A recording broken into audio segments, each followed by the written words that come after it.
Vinicius Jr. is nowhere near Messi or Cristiano Ronaldo. Honestly, that comparison is a bit unfair.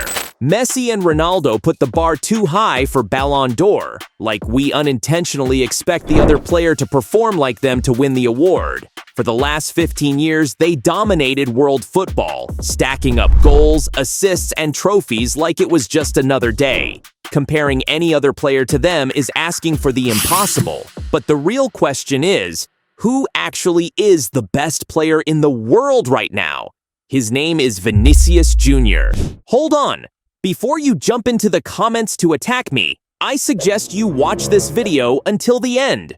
You'll probably end up agreeing with me. The truth is, Vinicius Jr. is on the verge of winning an award that many thought was out of his reach. But Vini's story is different.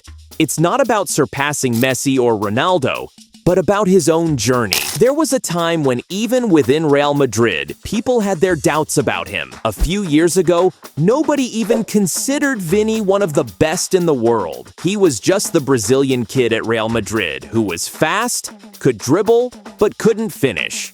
Who doesn't remember that moment when Benzema was caught telling his teammates not to pass the ball to him? At that moment, Vinicius seemed like a lost kid among a team of stars, someone who would never reach the elite level expected of a Real Madrid player. The doubt was overwhelming. Vinicius looked like a failed project, someone the club had invested a lot of money and hope in, but who wasn't delivering what was expected. Fans were calling for more experienced signings and questioning if the club's €45 million bet on a 16-year-old was a mistake. But what few knew was that, behind the scenes, Vinicius was working in silence. While many doubted him, he was sharpening every aspect of his game, training hard to overcome his flaws and criticism.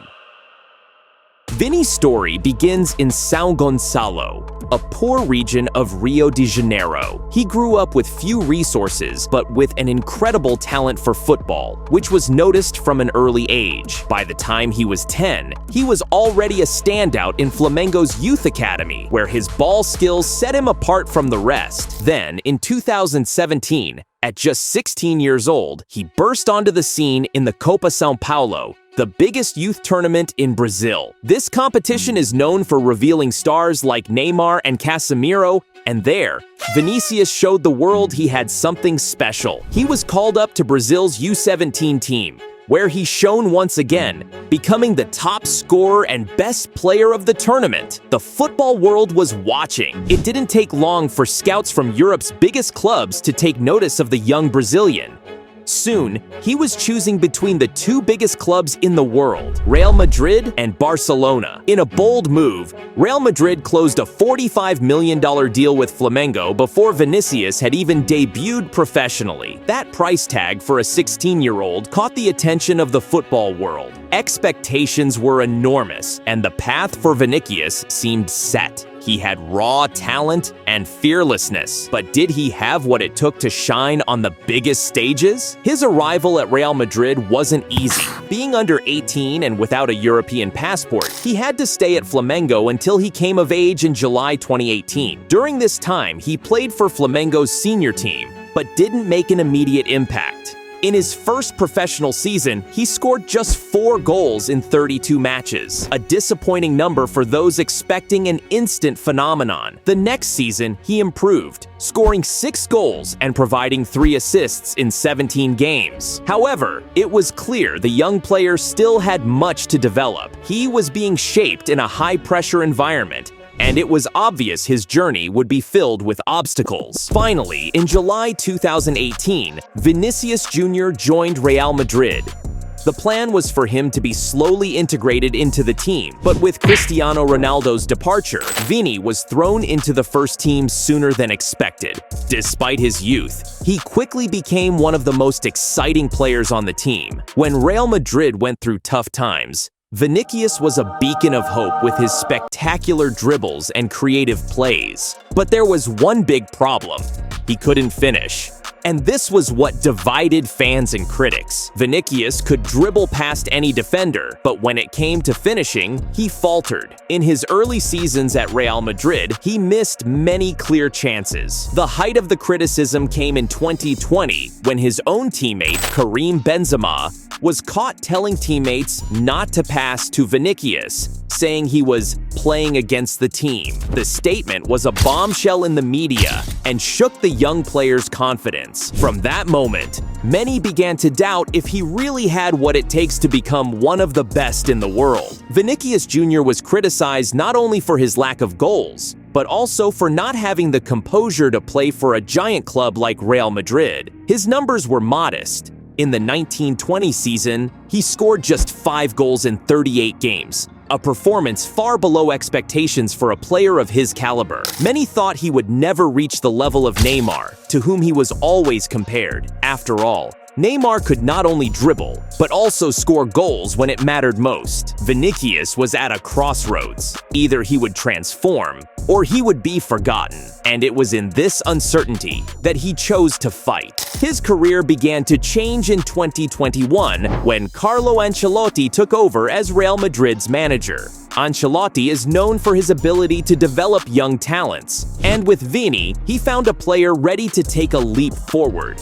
Early in the season, Vini started on the bench, but when he came on, it was clear something had changed. In a match against Alaves, he scored a goal with a calmness never seen before.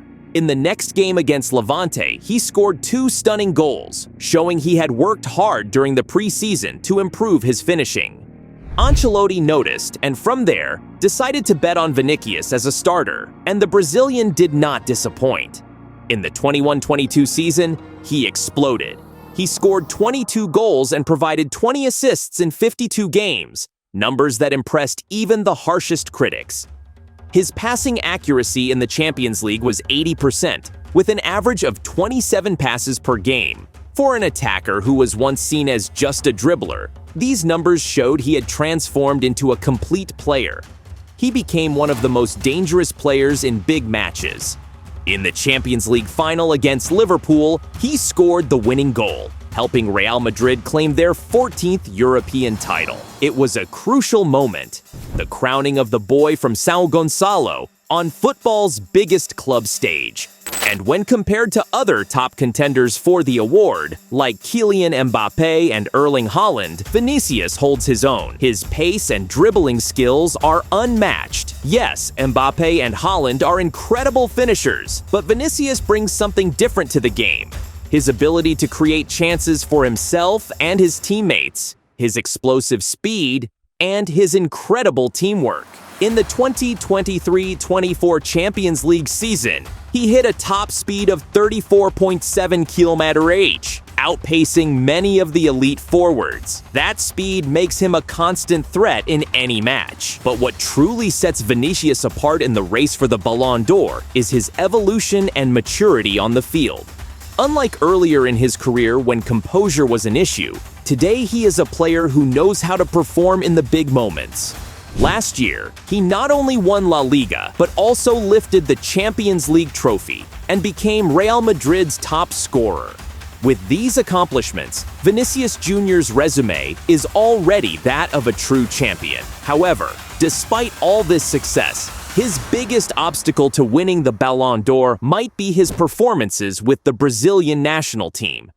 When he plays for his country, Vinicius doesn't seem to be the same player, perhaps due to the tough period Brazil is going through on the international stage. A Copa America victory with Brazil would likely have sealed his Ballon d'Or win, but they were knocked out in the quarterfinals on penalties by Uruguay, a match Vinicius missed due to suspension after receiving 2 yellow cards in the group stage. The last Brazilian to win the Ballon d'Or was Kaká in 2007, with only Neymar making the top 3 since then. Meanwhile, the competition is fierce. Euro champions Spain put Rodri in a strong position in the race. He is regarded as the best defensive midfielder in the world, and his increased involvement in goals and assists, including the decisive goal that secured Manchester City's Premier League title, has brought him even more recognition among fans and Ballon d'Or voters.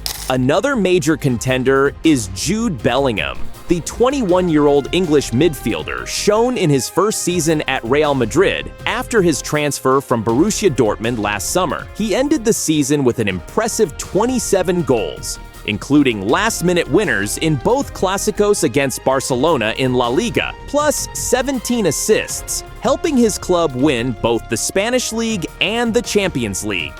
His standout moment at Euro 2024 was his bicycle kick in stoppage time that sent England's round of 16 tie against Slovakia into extra time. Had he inspired England to overcome Spain in the final, he would have had a strong chance of becoming the first Englishman to win the Ballon d'Or since Michael Owen in 2001. Messi, too, doesn't seem out of the race. With 8 Ballon d'Or wins throughout his career, he's the most successful player in the history of the award. His most recent triumph was last year after leading Argentina to World Cup victory, further cementing his legendary status. This year, he remains a favorite at major betting houses. However, many believe another win would be a surprise, given his recent form. At this summer's Copa America, Messi couldn't replicate his usual brilliance. Though he scored a crucial goal in the semi-finals against Canada, his impact on the rest of the tournament was limited. To make matters worse, an injury sidelined him for the final, hindering Argentina's chances. Moreover, his stint at Inter Miami hasn't yielded the expected results in terms of trophies, further diminishing his Ballon d'Or chances this year. Despite his impressive career, his recent lack of silverware and underwhelming performances may work against him in the voting. Still, despite missing out on Euro 2024 and Brazil's lackluster Copa America campaign, Vinicius Jr. remains somehow one of the favorites to win the coveted Ballon d'Or, not because he had a single unforgettable moment, but because no player has done something truly extraordinary for both club and country. Now, let's dive deeper into his style of play and performance to better understand his talent. When it comes to endurance, Vinicius is one of the hardest working players on the pitch. In the 2023-24 Champions League, he covered 99.3 kilometers in 10 matches, an impressive average of 9.9 kilometers per game. This shows his commitment and energy in every match, which is crucial for a player aiming to be the best in the world. And we can't forget his assist numbers. While he's not known as a playmaker, throughout his career, he's racked up about 84 assists in 344 matches, an average of 24 assists per 100 games. His growth isn't just individual. He's become a player who elevates the entire team. But when we look at the history of the Ballon d'Or, it doesn't just reward the best stats. It celebrates the most decisive players with a history of winning major trophies. And if there's one thing Vinicius has proven in recent seasons, it's that he's a key player. Vinicius Jr. has come a long way from his early days at Flamengo to becoming one of Real Madrid's pillars. He faced criticism, dealt with pressure, and instead of letting it break him, he used every obstacle as motivation to get better. His journey is proof that with hard work and dedication, you can overcome any barrier and achieve the highest dreams. He shows us that perseverance can turn doubt into certainty and uncertainty into glory, and that's why many believe he's destined to win the Ballon d'Or. Of course, there are other great players in the race. Mbappé, with his speed and skill, Haaland, with his killer instinct, and even veterans like Rodri. But Vinicius has something the others don't: his incredible story of overcoming the odds, his constant growth, and his impact in the most decisive moments. He represents the new generation of world football, even though he doesn't come close to legends like Messi and CR7. So, the answer to our initial question is clear. Vinicius Jr. is on the right path to winning the Ballon d'Or. He's evolved, learned from his mistakes, and today, he's a complete player, capable of shining in the biggest moments. The journey hasn't been easy, but maybe it's exactly that story full of challenges and twists that makes him so special. But of course, only time will tell if he can achieve this feat. Until then, the debate continues. Is Vinicius Jr. the best in the world? Can you predict the top 3 for the Ballon d'Or? Drop your predictions in the comments and don't be afraid to be bold.